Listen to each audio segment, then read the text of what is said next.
거기 때문에 제가 그 최근에 연구하는 것 중에 이제 흥미있는 논문이 하나 있어가지고 그거 하나 말씀드리면은 중국에 있는 교수라고 여러 명의 교수들이 내처라고 해서 이제 과학 쪽에서는 최고 잡지입니다. 거기에 저들이 냈는데 그 사람들이 연구 결과에 의하면 2007년 기준으로 PM 2.5조 그걸로 미세먼지에서 사망한 사람이 전 세계에 345만 명이랍니다.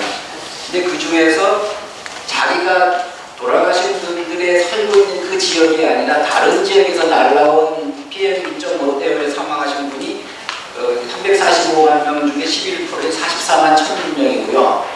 그 외에 이제 국제무역, 요즘 우리가 연구를 많이 하는데 경제학자들이 좀 관심 많이 있어 하는데 중국에서 만들어진 물건들이 상당히 또 선진국에서 소비가 되잖아요. 그래서 무역을 통해서 사망했다고 하는 사람들이 345만 명 중에서 22%랍니다. 76만 2,400명이 국제무역을 통해서 이제 옮겨가는 그런 거에서 그래서 그 연구 결과가 내추럴에 나와서 상당히 이제 반향을 일으켰는데 사실 오늘 연구 주제를 보시면 이제 두 분이 아주 그쪽에 전문가들이 나오셨는데 그 미세먼지 현황 뭐 이런 것도 중요하지만 거기에 대한 대응 정책에 대해서 상당히 구체적으로 하실 텐데 특히 국제간보다는 국내 차원에서 어떤 식으로 대책을 해야 되냐 특히 그 에너지 분야에 대한 전력 방향에 대해서 논의를 하시는데 굉장히 구체적인 시나리오 가지고 이제 할 것 같습니다. 그래서 오늘 두 분 발표께서는 보니까 오늘 PPT가 이제 두 분 발표하시고 토론자 중에 한 분이 PPT셔가지고 여기에 지금 가릴 것 같아서요. 발표를 먼저 끝내고 그 다음에 이제 다른 분들은 이제 그 토론 중에 세 분은 이제 PPT가 아니시기 때문에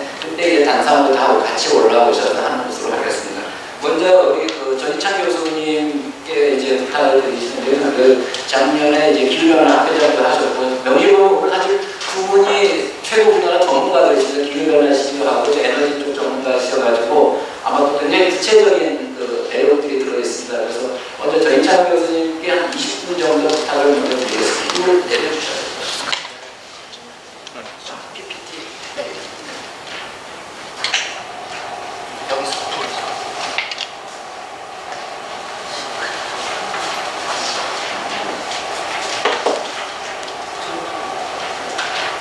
네, 반갑습니다. 방송국에 왔던 전희찬입니다. 우리 박춘자님 제가 안산시에 시험 아나운서는 아침 문제 때도 같이 여러 번 했는데 아마 오래되기도 하고 기억을 못하실 거고 우리 박지원 수석님 제가 국가통계위원회 할 때 위원장이 그때 기재부 장관이셨거든요. 여러 번 했는데 워낙 그때 바쁘셨는데 그걸 이렇게 되니까 너무 좋은 것 같습니다. 이 아까 수석님께서 말씀하신 것처럼 미세먼지 문제가 조금 이제 시기를 벗어나지 않았나 이렇게 말씀하시는 분들도 계실 수 있을 것 같아요. 근데 저는 미세먼지가 아직도 논의 중이고 해답이 있는 것처럼 하지만 아직도 우리가 해답을 제대로 못 찾고 있는 그런 고질적인 문제 중에 하나라고 생각을 합니다. 그래서 발표 자료 외에 제가 여러 가지 자료들을 더 넣었습니다만은 20분만 시간 주셨기 때문에 빠질빠질 넘기도록 하겠습니다. 예.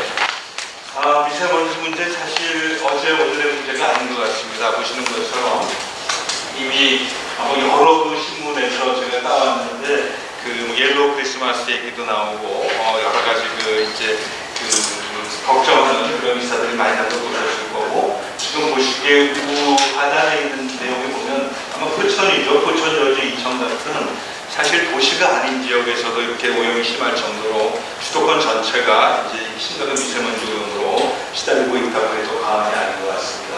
근데 이게 정말 어제 오늘의 문제가 저는 이제 대기환경학회에 지금 학회장도 했습니다만 83년에 만들어졌고 내내 그 문제가 됐던 또 90년도 말에는 저희가 환경부 예산 받아서 기획팀을 만들어서 한동안 4년 동안 연구했던 그런 주제입니다. 그래서 사실은 이 뒤에 또 자료 보시겠으니 1990년대 그런 이제 기사들이고 맨 좌측에 가운데는 2000년대, 2004년 또 맨 오른쪽에 최근에 그런 기사입니다만 사실 어제 오늘의 문제가 아닌데 우리나라는 너무나 쉽게 잊고 다시 시작하고 하는 게 아닌가 싶습니다. 아마 기억하시는 분들도 계실지 모르겠습니다만은 2002년 3월 22일 날인가요? 서울에서만 1000개 넘는 유치원, 500개 넘는 초등학교가 휴교했습니다. 그래서 당시에 1800ppm이어서 아마도 기계가 잴 수 있는 거의 최고치까지 오지 않았나 이때 북경 사람들은 비닐을 이렇게 쓰고 다녔었어요. 베이징에서는. 그래서 이게 사실 어제 오늘의 문제가 아닌 거를 아직도 해결하지 못하고 있다는 그런 생각도 들고, 그래서 사실은 2003년 말에 수도권 대경영 개선형 특별법이 통과됐고 2004년 12월에 발효됐고 2005년 1월 1일 날 수도권 대경영청도 이게 개청이 됐고 1차 계획이 10년간 시행이 돼서 거의 예산이 한 3, 4조 정도 예산이 투입돼서 사실 보시는 것처럼 네, 좀 잘 안 보이네요. 2012년까지는 상당히 개선이 됐습니다. 그래서 서울시 같은 오세훈 시장님이 이제 서울 하늘에서 누나 와서 보자고 포스터를 크게 이렇게 했었는데, 그때 저는 조금 걱정이 됐었어요. 이게 벌써 우리가 은하수를 볼 정도가 됐나. 그랬는데 아니냐 다를까 2013년도 다시 올라가서 근래에 사실 굉장히 더 심해진 것 같습니다. 제가 기사 쓴 것만 해도 굉장히 여러 가지고요. 그래서 이게 뭐 어제 오늘 문제가 아니라는 말씀드리고 싶고, 이번 기회에 그래도 제대로 우리가 이거 접근하고 해결 방안 모색해 가야 될 그런 주제가 아닌가 생각이 됩니다. 네, 실제 최근에 2013년 하반기부터 굉장히 심해졌습니다. 그래서 지난해 이 세 가지, 3개 년도의 데이터가 되겠고요. 2017년의 경우 34마이크로 평균값이요. 평균 34마이크로그램이 1월 3월까지였습니다. 이 오타가 나면서 20% 이상 상승했습니다. 그러니까 2015년, 16년에 비해서도. 그러니까 최근에 좀 더 심해졌다는 말씀 드릴 수 있겠고, 미세먼지 나쁨 일수도 2016년에 비해서 7배나 증가할 정도로 그 면이 상당히 심해진 것은 사실인 것 같습니다. 뿐만 아니라 미세먼지만 봐서는 안 되고 기후변화 문제도 같이 봐야 된다는 말씀을 드리고 싶고요. 우리가 과거에는 100년간 0.7도씩 올라갔다고 했는데 근래에 나온 자료에는 0.85도씩 상승한 것으로 되어서 기후변화가 굉장히 점점 더 심해지고 있고, 더구나 2100년까지는 좀 더 훨씬 더 높은 온도 상승이 나타날 것이라고, 여기 8.5 시나리오에서는 거의 5도씩까지 상승할 것이기 때문에 더 많은 여러 가지 피해가 우려되고 있는 그런 상황이 되겠습니다. 여러 가지 자료들이 되겠고요. 우리나라는 어떤가? 우리나라의 8.5 시나리오가 현재와 같은 에너지 사용 패턴을 유지하려고 하는데, 전 세계가 아까 5도씩 이하인데 우리나라의 경우는 그보다도 약간 더 기온 상승이 있을 것으로 예상하고 있고, 강수량 또한 20% 이상 증가할 것으로 우리나라에서 돌린 모델링 결과가 이렇게 보여주고 있습니다. 한반도 지난해 굉장히 더웠고요. 지난해 8월만 놓고 볼 때는 가장 더웠던 건 94년보다 더 더운 정도였고, 우리나라뿐 아니라 미국도 굉장히 기상관측 이래 170 몇 년 만에 가장 높은 그런 기온을 전 세계적으로 기록하게 됐었습니다. 기후 이슈입니다. 그래서 이 유사한 세미나가 사실 많이 있었습니다만은 여러 가지로 좀 생각을 해봐야 될 것 같습니다. 미세먼지라고 하는 것은 직접 배출되기도 하고 또 간접적으로 배출되기도 하고요. 또 그것이 연소에 의해서 배출되는 것도 있고, 연소에 의해서 비연소, 타이어 암호와 같이 연소가 아닌 다른 형태로 배출되는 것도 있고, 도로에 있는 미세먼지 같은 것도 역시 미세먼지의 소스가 되겠습니다. 말씀드린 것도 없이 연소 배출로는 가장 큰 미세먼지 배출원이 되겠고, 또한 기후변화의 원인 물질인 온실가스의 가장 큰 배출원이 역시 87% 정도가 연소에서 배출되기 때문에 양쪽에 해당되는 게 연소 배출원이라고 생각이 됩니다. 더구나 어렵게 만드는 것은 PM2.5라고 해서 저희 머리카락 평균 두께가 70마이크론이라고 하는데, PM2.5는 그거의 한 30분의 1 정도가 아주 작은, 사실은 하나하나 눈에 거의 보이지 않는 그런 작은 먼지들입니다. 그 먼지들은 직접 배출되는 것도 물론 있지만 한 30~40% 정도는 그 황산화물의 질소산화물이라고 하는 그런 기체상 물질로부터 대기 중에서 화학 반응에서 만들어지기 때문에 저희가 사실은 소스 관리하기가 더 어려운 것이 갖고 문제라고 생각됩니다.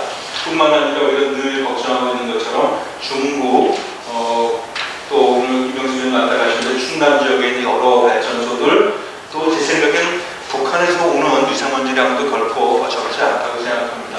제가 20년 전쯤 북한에 몇 차례 방문할 기회가 있었는데 정말 산들이 헐거진 정도라든가 그런 연쇄에 의한 것은 아니지만 그냥 날리는 먼지들은 중국에서도 상당히 그리고 또 복잡하게 하는 것이 이런 먼지 자체뿐 아니라 먼지가 대기 중에 어떻게 분포하느냐 하는 것이 굉장히 중요한 결정적인 요인이 되겠습니다. 그래서 대기가 얼마나 안정되어 있는지, 또 대기의 혼합도라고 해서 공기가 믹싱될 수 있는, 혼합될 수 있는 그런 높이가 어느 정도인지, 바람의 풍향과 풍속은 어떤지, 비가 오는지 안 오는지, 또 그런 것의 강도 지속 시간은 어떤지 하는 것들이 모두 미세먼지 농도에 큰 영향을 미치는 것들이어서, 다만 이 기상 요소들은 우리 사람들이 컨트롤할 수 있는 것이 아니고 이 미세먼지 오염원들의 경우는 상당 부분 우리 컨트롤할 수 있는 것들이기 때문에 대책은 아무래도 이 대출원 중심으로 가야 될 것이고, 그것에 이런 어떤 현상을 볼 때는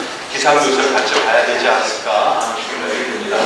예, 그 밖에 이런 미세먼지가 나타나는 지역의 대출원 분포, 대출원과 우리가 영향을 받는 지역의 거리, 지형 등이 모든 미세먼지에 영향을 미치는 그런 요소들이 되겠습니다. 네, 시간이 많이 갔네요. 그래서 미세먼지 오염의 원인을 여러 가지로 이야기하고 있습니다. 이 가격수 박사 최근 보고에 따르면은 2016년 1월부터 금년 4월까지 미세먼지 나쁜 현상 중에서 8건만 중국에 대한 영향이고 8건은 아니었다고 얘기를 하고 있습니다. 그래서 사실 우리가 중국의 원인이라고 손놓고 있을 수 없고, 우리가 원인이기 때문에 실질적으로 우리나라에서 그걸 찾아야 된다는 이야기고요. 여기가 100년 정도 높은 날짜는 중국에 영향이 있는 날이고, 100년 정도 낮을 때는 중국에 영향이 거의 없는 날인데, 생각보다 나쁨에 의한 날을 보면은 중국에 의한 것보다 국내에 의한 국내 배출에 의한 영향이 더 적지 않나 하는 생각이 듭니다. 그래서 오늘 말씀을 아까 말씀드린 바와 같고요. 그래서 우리는 미세먼지 얘기를 할 때 기상현상도 같이 봐야 되겠다. 이게 꼭 배출량만 들어서가 아니라 배출량이 어떻게 분포하는지 결정하는 기상 조건에 따라서 영향이 많겠다. 이건 지난해 아마 여러분께서 보셨겠습니다만은 미국 나사가 2달간 한국에 와서 20여 차례 대기 중에 이 미세먼지 농도의 현상을 분석한 바가 있는데, 결론적으로는 여기 상당 부분 중국에서 오지만 일부는, 그러나 상당 부분은 한국에서 오는 것으로 이 미국의 과학자는 얘기한 바가 있습니다. 보신 것처럼 아까도 말씀드렸기 때문에 금년 미세먼지 농도가 더 심하다는 말씀드리는 것이고요. 이건 국립환경과학원에 관한 건데, 국립환경과학원에서는 그래도 중국 쪽의 영향이 더 많지 않은가 이런 자료를 발표한 바가 있습니다. 그래서 금년에는 76%, 지난해는 76%, 지난해는 56% 정도 고개 요인으로 이렇게 분석을 하고 있었습니다. 예, 지나가도록 하겠고요. 기상요건도 지금 우리나라가 보면은 금년이 높았던 것은 서풍 계열의 바람이 많이 불어대는 거, 그리고 풍속이 낮은 날이 많았다는 것, 즉 미세먼지가 잡히지 못하는 그런 조건이었다는 것이죠. 예, 또한 이제 같이 제가 말씀드리려고 하는 건 신규 체제와 관련해서 우리나라가 갖고 있는 온실가스에 관한 여러 가지 대응, 어떤 국제적 정책이 많이 바뀌었다는 것입니다. 최근에 2월 1일 날 미국 시간으로 트럼프 대통령이 파리 협정에 대한 참여 중단을 발표했지만 아직은 법적 효력이 있는 것이 아니고 전 세계가 여기에 동의하고 있기 때문에 포스트 2025, 즉 2021년부터는 신규 체제가 발효될 것으로 생각이 됩니다. 우리나라 반송장에서 굉장히 큰 역할을 많이 하셨고요. 우리나라의 감축 기여율은 지금 37%입니다. 2030년 기준으로. 저는 대단히 도전적인 그런 목표라고 생각을 합니다.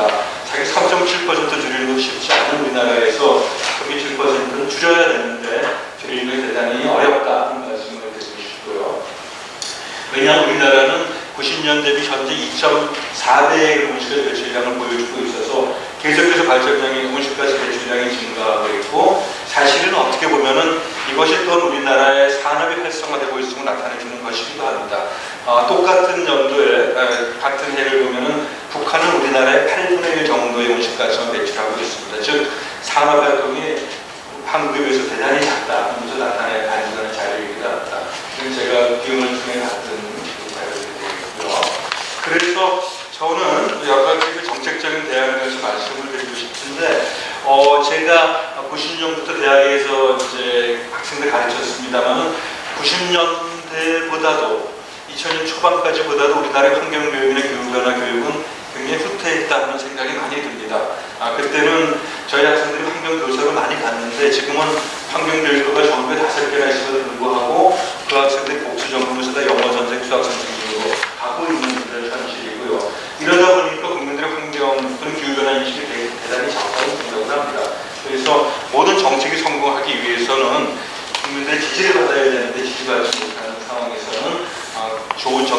시행할 수가 없고, 그래서 이런 기후변화에 관한 교육 공부를 담당하는 이런 위원회 같은 것은 필요하지 않을까 하는 생각이 듭니다. 인식이 굉장히 줄어들고 있는 것을 드리고 싶고, 2000년 10월에 세계 환경도시라고 하는 프라이드를 다녀왔습니다. 보시는 것처럼 자전거가 얼마나 많은지, 고범단지에 있고 있는 에코호텔의 경우는 그 인면 녹화를 통해서 역시 에너지 사용량을 줄이는 모습을 볼 수 있었고요.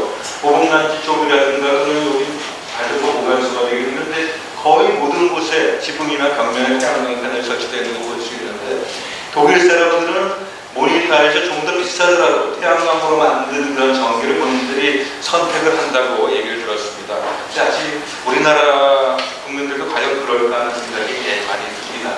좀 부정적인 생각이죠. 예, 그래서 요거는 뭐 여러 이제 얘기가 들어왔습니다만은, 많은 경우는 우리가 정책을 조금 이렇게 공론화를 통해서 얻지 못하는데 큰 문제가 있지 않나 생각이 듭니다.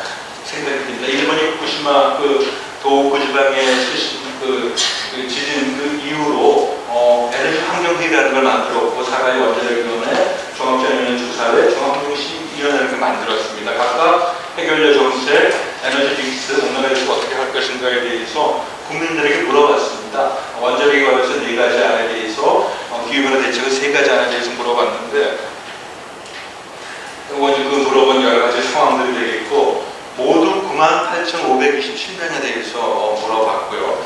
그것들이 아마 정책에 부분적으로 반영되었으리라고 생각합니다. 근데 우리나라는 이 부분이 잘 안 되는 것 같아요.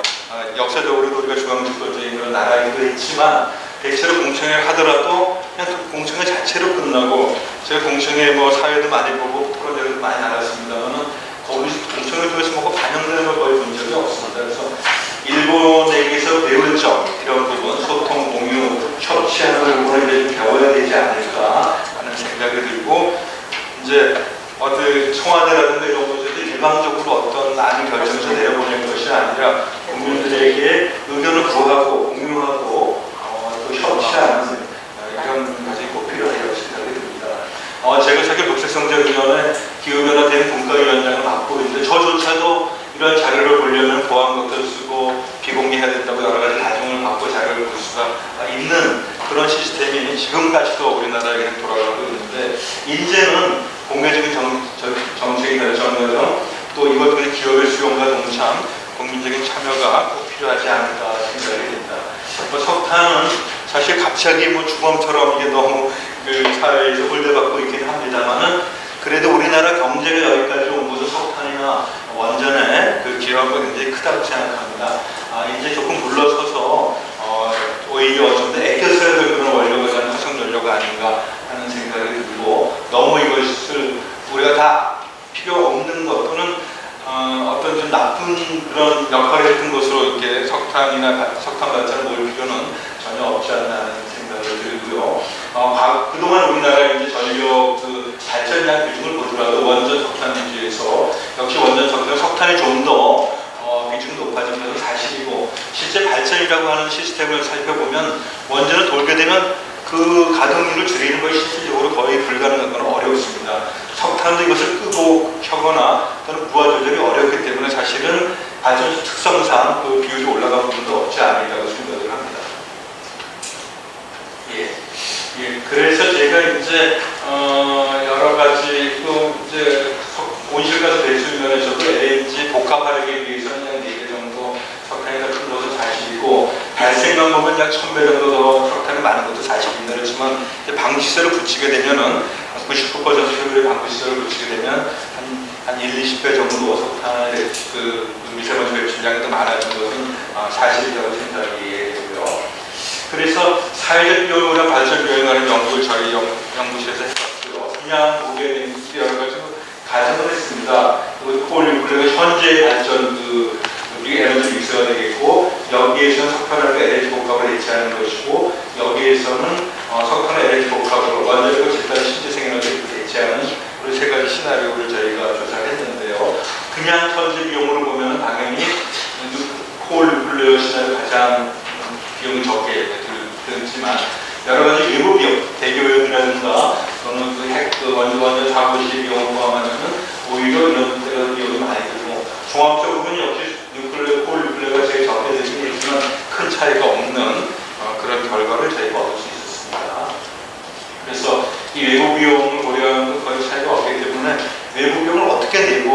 대기업에 의한 비용 또는 어떤 아까 그 사회자께서 미세먼지의 사망자를 말씀하셨는데 그 사망자가 주는 것을 어떻게 비용으로 내재할 것인가 하는 부분들이 앞으로 큰 부분이 좋은 부분이라고 생각이 듭니다. 그리고 최근에 서울시가 서울시 일부 지역을 녹색교통기능 택소 대책 지역으로 국토로 지정을 받게 되었다고 하고요. 이 유사한 제도가 영국의 로이미션 제도라든가 이탈리아에도 또한 유사한 제도가 시행되고 있습니다. 우리나라의 경우는 지금 혼자 교통료를 1,000원, 2,000원 됩니다. 저는 요일제를 신청했기 때문에 1,000원 내고 있는데 1,000원, 2,000원 갖고는 교통수요 관리에 좀 턱없이 작은 그런 그 비용이 아닐까 생각이 들고 담배값도 요즘 4,000원에 넘어갔기 때문에 제대로 수요 관리하려면 저는 적어도 1, 2만 원 정도 수준이 돼야 된다고 생각이 듭니다. 그리고 제가 지금 하고 있는데 옛날 처음 도입됐을 때는 요 몇 번 제가 요일 신청한 날 받고 나서 띵 하고 울리는 거예요. 그래서 오세훈 시장 된 것 같아요. 이 3주 나머지가 돼서 3번 내가 어기면은 할인해 주던 게 없어졌는데 요즘은 다 망가졌는지 아무런 반응도 없고 저 열심히 갖고 다니는 그런 상태여서 이런 문제가 아닌가 생각이 듭니다. 네, 런던 같은 경우는 이제 이 어떤 스펙을 오버하는 차가 지나갈 때는 15만 원 정도는 비용을 내야 되고요. 사실은 저 제도를 도입한 리차드슨 시장은 이미 선거에서 떨어졌다고 하고 그래서 이 선출직이신 분들의 이제 한계가 또 좀 있지 않나 하는 시장도 마찬가지가 될 것 같고요. 이탈리아의 그런 제도가 되겠습니다. 그리고 이것은 제가 이제 실제 우리 영업팀이 직경하는 건데 저희가 자동차에 페인팅한 다음에 후단에 있는 방지 출구에서 제가 잰 건데 나올 때마다 이 후단의 농도가 더 높아요. 왜냐하면 흡착제를 갈아줘야 되는데 흡착제를 갈아주지 않고 보통 중소형 이런 자동차 도장 공장에서는 그냥 처음 설치한 것이 그냥 있기 때문에 한 10분의 1로 줄여줘야 될 것이 2배, 3배 농도를 높이는 이런 결과를 제가 볼 수 있었습니다. 예, 그래서 뭐 이게 지금 우리나라 과거에 외인 아파트 폭파할 때 비슷한 것 같아요. 이건 제가 한 1, 2년 전에 건대 입구에서 찍은 겁니다. 우리나라의 트럭이 지금도 이런 트럭들이 다닙니다. 오늘도 아마 보신 분들이 있으실 거예요. 올림픽 도로 대로에도 정도 다니고, 또 잠실대 특단의 이런 도로공사도 그냥 합니다. 다 오픈된 채로 아무런 대책 없이. 그래서 현재 정책도 결코 나쁜 것은 아닌데 이건 정책이 제대로 관리되지 않는 것이 문제이고요. 우리나라 사람들 특히 좋아하는 숯불구이, 화로구이, 또 노점 이런 것도 굉장히 문제입니다. 그런데 저번에 삼겹살, 고등어구이가 이렇게 신문에 뽑고 나니까 갑자기 서민들을 이렇게 압박하는 것처럼 보이면서 갑자기 사라져 버렸는데 이런 부분이 굉장히 미세먼지 관리에서 그 사각지대 중에 하나가 아닌가 생각이 듭니다. 그런 내용, 고기구이가 한 70%까지 좀 차지하고 있어서 큰 문제예요. 숯가마도 있고 혼나도 문제가 되고 있고요. 중국발 문제인데 사실 중국은 우리가 어떻게 할 수도 없는 그런 주권을 갖고 있는 나라입니다. 그래서 이 동부의 청정대기 파트너십을 하려고 한다고 하는데 긴급해야 되고 유사한 연구를 우리나라가 했습니다. 여기 보시는 것이 LTP 연구는 벌써 20년 가까이 연구를 하고 있는데 우리나라가 돈을 내고 우리나라 주도적으로 하다 보니까 중국 학자들이 참여하지만 중국 정부가 공식적으로 인정한 데이터가 아니에요. 그러니까 사실 어떻게 보면 조금 예산 남기신 면도 있지 않나 생각이 듭니다. 예. 그래서 미세먼지 기후변화는 그 배출원이 한 85에서 90% 같습니다. 그래서 미세먼지원 관리에서도 안 되고 온실가스원 관리에서도 안 되고 두 개를 같이 관리했으면 좋겠다는 생각이 들고 지난 이제 6월 1일 이 거버넌스가 바뀌어갖고 갑자기 그것도 이제 그냥 들리는 얘기로는 또 이 청와대 총재지시에서 바뀌었다고 들었는데 거버넌스가 현재 상당히 흔들리거나 취약한 구조가 아닌가 생각이 됩니다. 당초처럼 환경부 중심이거나 또는 컨트롤하고 좀 제대로 해야 되지 않나 생각이 들고 지금은 녹색성능 지원단이 과거에는 이제 녹색성능 기획단이라고 해서 대통령 직속으로 있었고 직원이 한 100명쯤 됐습니다.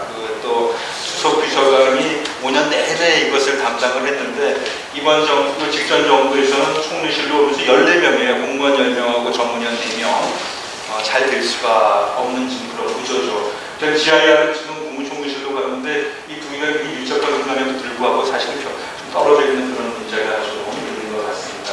저는 좀 기후변화에 관해서 독립적이고 중립적인 전문적인 그런 위원회가 필요하다는 말씀드리고 있어갖고 녹색이도 곤란하고 또 지소비도 지금 여러 해의 환경부 쪽에 가서 제 역할을 못하고 있어서 이런 것을 거버넌스를 어떻게 조정해야 될 시점이 아닌가 하는 생각이 듭니다. 현재 제가 규제개혁위원회 위원을 하고 있는데 그게는 굉장히 독립적이고 전문적이에요. 한참 토론하고 전부 손들어서 결정을 합니다. 물론 규제실에서 한 것을 많이 존중을 하지만 그렇게 통과되지 않는 경우가 더 많은 것 같아요. 근데 녹색이는 사실 현재 녹색이는 제가 보면 그냥 속된 말로 거시기 정도 역할을 하는 위원회가 됐습니다. 그래서 녹색의 위상을 좀 제대로 가져가야 되는 그런 시점이 아닌가 하는 생각이 듭니다. 예, 몇 년만에 생각하겠습니다. 감사합니다.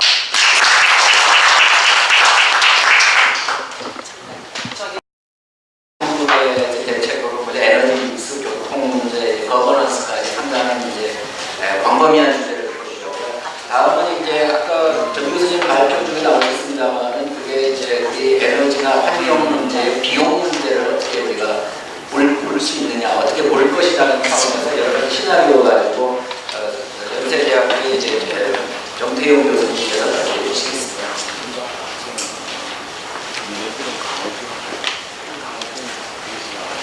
안녕하십니까. 연세대학교 정태인입니다.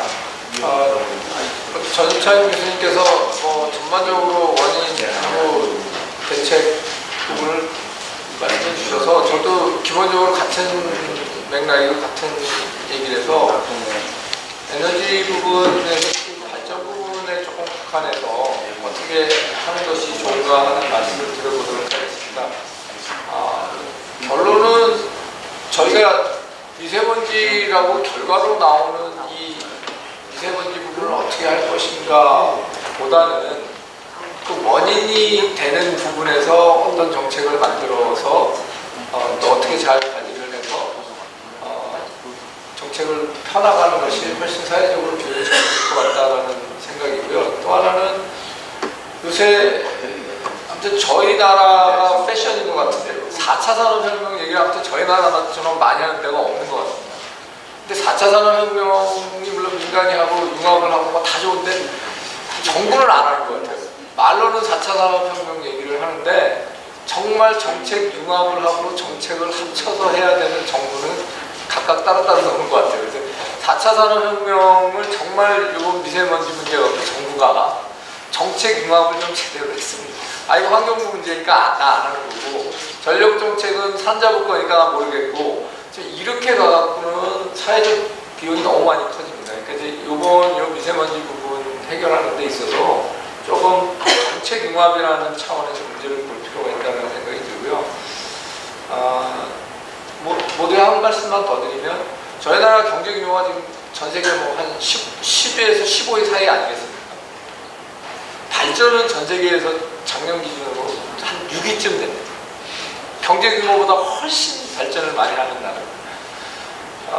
저희가 전체 발전 규모가 우리 김창욱 교수님 더 잘 좀 아시겠지만 원자력 발전소를 지금 한 100개쯤 갖고 있는 나라예요. 우리가 한 100기가와트 정도의 규모를 갖고 있는데 원자력이 하나가 1기가라면 원자력 발전소 한 100개쯤 갖고 있는 나라거든요. 근데 제가 오늘 결론적으로 말씀드리고 싶은 거는 비싸고 싸고 그런 걸 떠나서 전 세계에서 작년 한 해 동안 태양광하고 그 풍력이요. 이 추가로 작년에 2016년에 전 세계에서 설치된 게 100기가가 넘습니다. 그러니까 작년 한 해 동안 전 세계에서 우리나라 발전 규모, 이 전 세계 6위 규모입니다. 보다 많은 풍력하고 태양광이 설치가 됐다는 거죠. 그 중에 반은 중국입니다. 그러면 저희 나라는 작년에 1기가 했다고 굉장히 잘했다고, 원자력 발전소 하나에 해당되는 걸 저희가 풍력, 태양광 했다고 지금 자랑을 하고 있는데, 지금 이런 추세로 가면 저희가 과연 설 곳이 어딘가 하는 생각이 들고요. 그게 이제 에너지 믹스에 대한 얘기인데, 오늘 제가 말씀드리는 에너지 믹스를 그렇게 갖고 가는 것이 이산화탄소 문제도 해결하고 미세먼지도 해결하고 하는데 도움이 된다라는 게 제 말씀드리는 거에 요지라고 말씀드릴 수 있겠습니다. 원인은 지금 아까 전 박사님 말씀하신 대로 세 가지 부분이 있는데, 저는 두 번째 거 좀 강조드리고 싶어요. 그러니까 저희가 PM 2.5 미세먼지 또 초미세먼지 뭐 얘기하는 뭐 PM10, PM2.5라고 하는 그것들을 재고 정확하게 재고 또 그 잰 것들이 알고 싶은 사람들한테 정확하게 과학적인 근거를 바탕으로 전달이 되고 하는 것이 굉장히 중요한 거예요. 그게 지금 저희는 생각보다 잘 안 되는 것 같아요. 정부는 일방적으로 잘 준다고 하고 있지만 국민환경과학원 또 환경부 들어가면 자세히 볼 수 있다고 되어 있지만 뭐 내가 주니까 네가 받아서 받아 갖고는 안 될 것 같아요. 그거보다 조금 더 적극적인 아까 소통 얘기도 하셨고 국민적으로 이것을 왜냐하면 국민이 뭔가 조금 자기 행동을 바꿔서 하는 것이 사회적 비용은 제일 싸게 들거든요. 근데 이제 그렇게 하기 위해서 우리가 조금 더 어떤 노력을 해야 될 건가 하는 차원에서 제가 두 번째 측정이나 이 과학적 사실에 근거된 얘기들이 정보가 전달이 되는 그런 부분도 좀 강조하고 싶고요. 해결 방안 말씀드린 대로 그 근본 원인에서 찾아서 해결을 하면 좋겠다. 그래서 저는 오늘 발전 부분에 대한 얘기는 좀 말씀을 드리고 있습니다.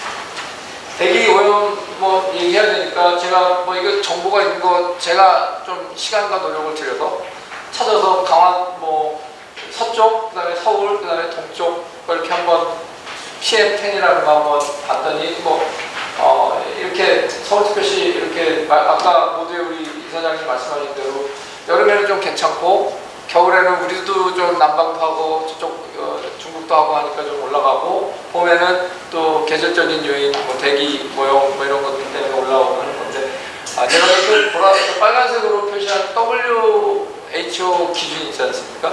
저 50인데요. 이 PM10이라고 하는 입자가 조금 큰 우리가 말하는 미세먼지. 저희 환경부 기준은 이거보다 높습니다. 저희 매일 일기예보 볼 때 오늘 미세먼지 좋습니다, 나쁩니다 하는 기준은 사실 이거보다 훨씬 높습니다. 그러면 미세먼지 대책할 때 저는 기준부터 WHO 기준에 맞춰서 얘기를 해주는 게 맞죠, 사실. 네, 그래서 전 기준 저희가 훨씬 더 높여야 된다. 그러니까 저희는 뭐 보통 좋음, 나쁨 뭐 이렇게 어정쩡하게 하고 있는데 그게 아니고 50이 넘는지 낮는지에 대해서 기준부터 좀 바꿔줬으면 좋겠다. 그렇게 따지면 저희 굉장히 많이 올라가거든요. 그래서 서울시 이렇고 인천도 조금 서울보다는 뭐 연도별로 지역 계절별로 조금 높고 강원도 동쪽으로 가면 조금 낮지만 지역적인 차이는 그렇게 크진 않고요. 계절적인 차이가 훨씬 크고요. PM2.5는 초미세먼지 아까 정 교수님 말씀하신 대로 기준이 더 낮습니다. 이건 25입니다. WHO 기준은. 근데 저희는 이렇게 안 하거든요. 그러니까 이것도 좀 기준에 맞춰서 하는 게 그러니까 세계적인 기준이라든지 또 아니면 뭐 유럽이나 OECD 기준에 맞춰서 기준부터 강화하는 게 좀 필요할 것 같아요. 미세먼지 대책 얘기할 때.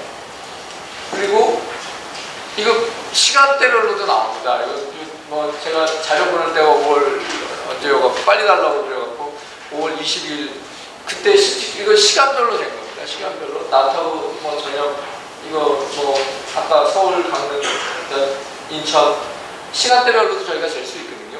그래서 이거 근데 좀 저희가 이렇게 일부러 찾지 않고 이게 좀 다운로드 해야 돼. 저희 조교가 많이 쓴 건데요. 이게 좀 원하는 사람들이 쉽게 좀 정보가 전달이 되고 할 수 있는 것으로 조금 더 정부가 노력해야 되더라고요.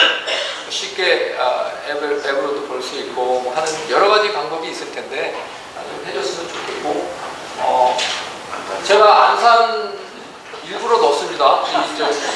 박 의원님한테 잘 보여드렸는데 보시면 여기가 지금 여기도 이거 지금 5월 20일 다른 지역하고 그렇게 크게 안산이라고 해서 다를 건 없는데 무슨 말씀이냐면 안산이든 아까 아산이든 충남이든 경북이든 간에 지금 이런 정보들을 우리가 어떻게 잘 활용해서 급하면 에머전시로 뭔가 조치를 취할 수 있고 또 장기적으로 계절적으로 대책을 세워야 될 거 구분을 좀 할 필요가 있다는 차원에서 안산도 제가 한번 재봤지만 높습니다.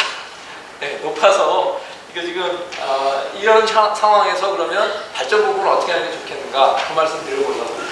발전 부분은 지금 미세먼지가 아니고요. 아까 전해창 교수님 말씀하신 기후변화 문제 때문에 이산화탄소 줄여야 되는 것 때문에 이산화탄소를 좀 적게 발생하는 그런 에너지 구성으로 가는 게 어떠냐에 대한 논의는 지난 10년 이상 저희가 해왔거든요.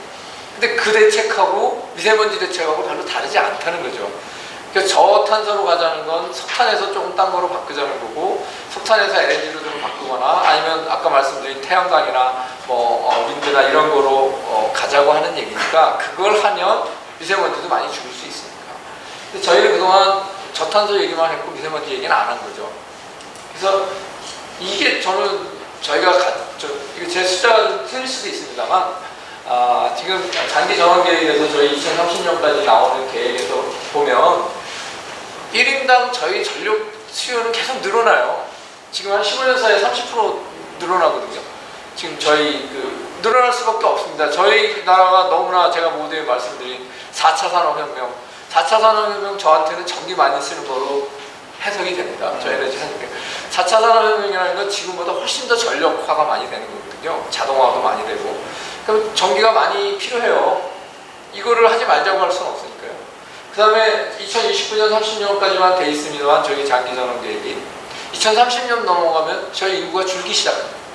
그러면 1인당 전력은 더 많이 쓴다는 얘기가 되거든요. 인구가 주니까요. 그래서 어쨌든 이렇게 전기가 많이 늘어나는데 이것을 막을 수는 없고, 이거를 그러면 탄소 적게 나오는 에너지 전원으로 구성을 바꿔야 되는 거 아니냐. 그래서 제가 한번 나름대로 생각을 해봤습니다. 그러니까 지금 기준안이라고 되어 있는 것은 2029년까지 저희 나라가 지금 현재 정부가 갖고 있는 7차 전원계획에 석탄은 몇 프로 하고 원자력 이게 있거든요. 근데 그거대로 하지 말고 전원 구성을 조금 더 이산화탄소나 미세먼지 안 나오는 거로 좀 바꿔보면 어떠냐. 그렇게 한다는 것이라는 건 신재생 에너지 말하는 건데, 신재생 에너지 가격이라는 게 지금 생각한 것보다 훨씬 빨리 많은 속도로 떨어지고 있습니다. 저희가 태양광 하는 그 패널 1W가 2015년에 1불 정도 했었는데요. 작년에 35센트예요. 그러니까 60% 이상 떨어졌거든요. 그러니까 저희가 계획을 세울 때 신재생 에너지 가격이 그냥 지금처럼 간다고 계획을 세우는 거는 조금 무리인 것 같아요. 이제 굉장히 빠른 속도로 떨어지고 있으니까. 그래서 제가 전원 구성 자체를 좀 저탄소로 가는 대신에 또 신재생 에너지 가격도 좀 제가 얼마 떨어질지 모르겠지만 떨어진다고 가정을 하면 구성이 좀 바뀌어지지 않겠느냐. 결국은 지금까지 저희 전력의 논리는 원자력 석탄은 싸고 신재생은 좀 비싸고 전원 구성에 있어서 또 그게 좀 불안하고 하니까 지금 그 논리가 굉장히 큰 거 아니겠습니까? 그렇지 않다는 좀 보여드리고 싶어서 신재생 에너지 가격이 좀 싸질 수 있다는 것을 감안하면 앞으로 15년 후에 가격은 훨씬 싸질 테니까 그 두 개의 컨비네이션으로 제가 시나리오를 짜봤더니 이렇게 되는 거죠. 시나리오 1은 석탄 지금 40% 정도 되어 있는 것을 LNG로 10% 주고 신재생에 될지 안 될지는 이제 그건 다 나중 얘기지만 신재생에 10으로 더 추가적으로 한다고 했을 때 얘기고요. 신재생의 가격이 30% 정도까지 인하가 된다.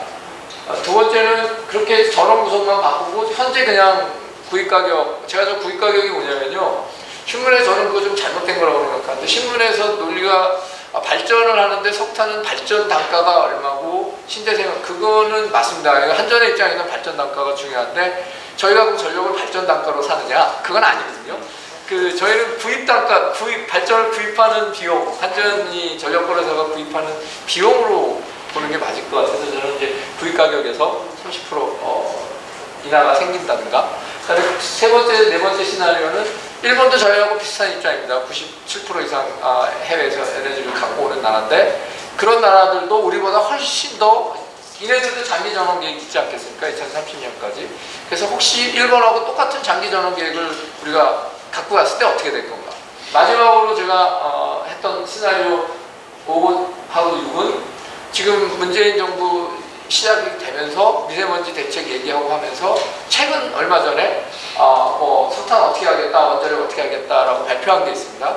그 시나리오 한번 갖고 간 본 거죠. 그래서 그렇게 시나리오 설정을 해봤더니 전원 구성이 이렇게 많이 바뀌어야 되는 거죠. 기준안 했을 때 2029년 기준안에 보면 갈색으로 된 게 석탄입니다. 석탄이 그렇게 많은데 시나리오 1이나 2처럼 아까 그거 석탄의 20%를 딴 거로 LNG나 뭐 이렇게 갖고 갔을 때 제가 원자력은 안 바꿨습니다.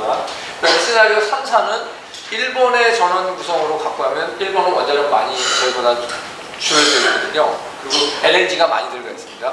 그다음에 마지막 시나리오 5, 6는 지금 새로운 정부의 미세먼지 대책 때문에 갑자기 나온 전원 구성. 뭐 이렇게 제가 해봤을 때 요거 이제 일본 아까 말씀드린 대로 일본의 장기 전원 계획 2030년 걸 제가 2029년 우리나라에 적용해 본 거고요. 그렇게 했을 때 우선은 지금 저는 미세먼지 부분을 저는 계산 안 한 건데 이산화탄소 저탄소로 가자고 말씀드렸으니까 그거가 그러면 킬로와트 아워당 전력 한 단위를 생산할 때 이산화탄소가 얼마만큼 더 배출이 되는 거냐. 지금 기준안은 굉장히 많이 나오고 지금 새 정부 안은 그 기준안보다 이산화탄소는 반 정도 줄일 수 있습니다. 시나리오에 따라서 이렇게 좀 들쑥날쑥하지만 반 정도 줄인다는 건 이산화탄소도 줄여서 굉장히 좋고 미세먼지도 많이 발전 부분에서 나오는 건 줄이는 거니까 좋은 거죠. 자, 그럼 이게 이제 비용이 얼마나 문제가 되겠죠. 그래서 추가적인 비용이 보니까 그 시나리오 5라고 하는 건 그렇게 신정부 안대로 가면서 신재생 에너지 가격이 무지하게 싸진다 그러면 한 30% 정도까지 싸진다 그러면 이산화탄소 톤당 한 50불 정도, 그러니까 한 5만 원 정도, 5, 6만 원 사이에서 우리가 추가적으로 더 지불을 하고 조금 더 깨끗한 공기 미세먼지 조금 줄어든 그것을 선택할 거냐의 문제. 그래서 그거 제가 좀 아까 30%는 자의적으로 제가 한 거기 때문에 가격을 현 가격에서 한 60%까지 막 다 이렇게 좀 조정을 해서 다시 계산을 해봤거든요. 그랬더니 어쨌든 한 50불 이하 정도, 한 5만 원 이하 정도에서 이산화탄소 반 정도 이하로 줄이면서 전원 구성을 갈 수 있는 그런 결과가 나왔습니다. 그래서 이제 제가 말씀드리고 싶은 거는 그것을 이산화탄소가 아니라 그러면 추가적으로 우리가 전기를 분마하는데 한 40원에서 뭐 한 몇십 원 정도 시나리오에 따라서. 자, 그럼 이게 지금 제 계산이 맞을 수도 있고 틀릴 수도 있는데요. 지금 중요한 건 정부가 저희들을 설득할 때 야, 추가적으로 킬로와트당 한 10원, 뭐 50원 정도 더 내고 저탄소로 갈래? 라는 과정이 지금까지는 없었다는 게 문제예요. 그러니까 저는 그 과정을 좀 했으면 좋겠고 그게 전희찬 교수님 말씀하신 거랑 같은 맥락이라고 생각해요. 그래서 미세먼지 대책을 우선 그걸로 보면 측정하고 과학 기술 뭐 이런 거 중요하고요. 그리고 건강 생태계에 미치는 영향에 대해서 지금보다 연구 훨씬 더 많이 해야 돼요. 제가 이거 준비하기 위해서 봤더니 6월 4일 날 보험연구원에서 한 연구원이 발표를 했는데 우리나라 그 대기오염 때문에 PM 때문에 죽은 사람이 10만 명당 27명이래요. 그거는 OECD 평균보다 훨씬 높답니다. 그러면 여기 보험하는 사람들이니까 이것 때문에 죽었으면 그 죽은 사람들의 보험료라든가 등등 우리가 지불해야 되는 간접적인 사회적 피해 비용 같은 거 계산하기 쉽거든요. 저보다는 보험연구원에서. 그러면 그런 사람들이 좀 계산을 해주면 그거를 피할 수 있는 거 아니겠습니까? 저희가.